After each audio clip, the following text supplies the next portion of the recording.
2026 मध्ये होणाऱ्या तलाठी भरतीसाठी काय पात्रता लागते याबद्दलची माहिती आपण आजच्या व्हिडिओमध्ये घेणार आहोत। बघा विद्यार्थी मित्रांनो, तुमचं कोणत्याही मान्यता प्राप्त युनिव्हर्सिटीतून ग्रॅज्युएशन कंप्लीट झालेलं असेल तर तुम्ही हा फॉर्म भरू शकताय आणि सोबतच तुम्हाला MSCIT सर्टिफिकेट सुद्धा लागतं। पण फॉर्म भरताना MSCIT चं सर्टिफिकेट तुमच्याकडे नसेल तरी देखील चालतं। तुमचं सिलेक्शन झाल्यानंतर 2 वर्षाच्या आत तुम्ही ते सादर करू शकता। आणि तलाठी भरतीसाठी वयोमर्यादेची पात्रता ओपन कॅटेगरी वाल्यांसाठी 38 वर्षापर्यंत आहे, तर इतर बाकी प्रवर्गासाठी 43 वर्षापर्यंत तलाठी भरतीचा हा फॉर्म भरता येतो। तुम्ही तलाठी भरतीची तयारी करत असाल तर संपूर्ण मार्गदर्शन असलेली तलाठी फॅक्टरीची बॅच तुम्ही जॉईन करू शकताय।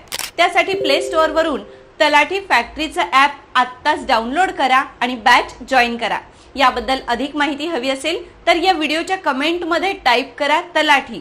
संपूर्ण माहिती असलेली PDF मी तुम्हाला DM मध्ये शेअर करते। लक्षात ठेवा, ही PDF मिळवण्यासाठी व्हिडिओला लाईक करून रीशेअर नक्की करा।